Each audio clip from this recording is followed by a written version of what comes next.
Hello everyone, mabuhay!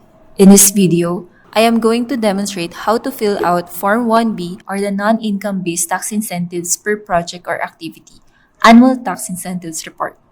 After accomplishing Form A or the Business Enterprise Registration, which can be accessed through the Registration module, RBEs need to add a registered or an unregistered project information to be able to fill out Form 1B using firms.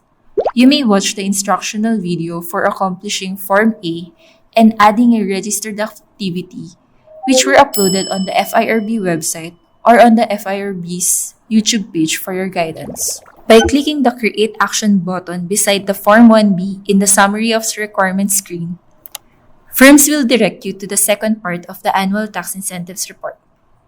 This form is mainly focused on the non-income-based tax incentives availed by the RBE during the reporting period.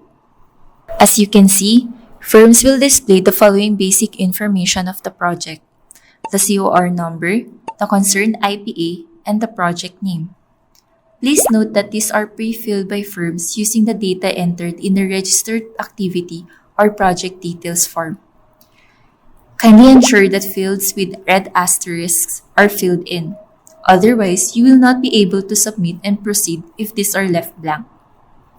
Moving on to the data entry, Form 1B contains the following tabs: dutiable value of imports, service fee, value of purchases from the domestic market, value of purchases per VAT classification, value of sales, and tax and duty relief on imports. Before we begin the discussion on the firm's data entry, the following reminders should be noted. Please note that the data to be entered are based on readily available information of the RBE. Hence, firms will ask you to upload all documents supporting the data entered in the ATIR and ABR at the last part of the module. Information to be entered should be on a per project level. Please note that once the ATIR and ABR of all projects are consolidated, this should match the amounts on the supporting documents to be uploaded. In case this cannot be determined, it is up to the RBE to determine the most accurate allocation method that best suits the distribution of financial statement accounts.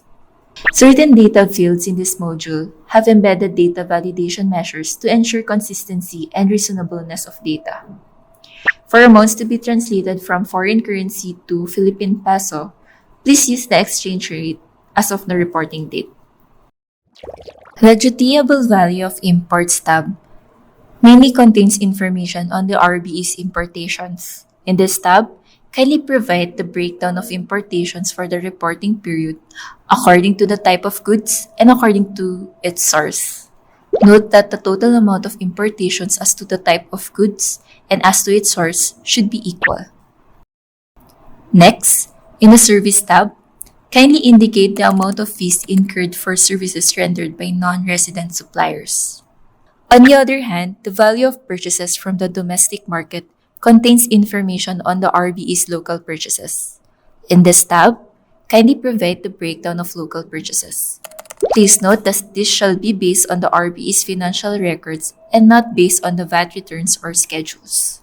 In the Value of Purchases per VAT Classification tab, kindly indicate the amount of purchases and importations based on its VAT classification per VAT returns and schedules. If the total amount of purchases per VAT classification is not equal to the total amount of purchases in the Value of Purchases from the domestic market, kindly select the reason for the discrepancy in the Reason for Discrepancy drop-down box provided. If the reason is not included in the drop-down list, select Others, then indicate the reason in the text box provided. Likewise, if the total amount of importations per VAT classification is not equal to the total amount of imports in the dutiable value of imports tab, kindly select the reason for the discrepancy in the Reason for Discrepancy drop-down box provided. Again, if the reason is not included in the drop-down list, select Others, then indicate the reason in the text box provided. As to the Value of Sales tab, kindly indicate the amount of sales according to its nature, the transacting party, and its VAT classification per VAT returns and schedules. Note that the total amount of sales as to nature and as to its transacting party should be equal.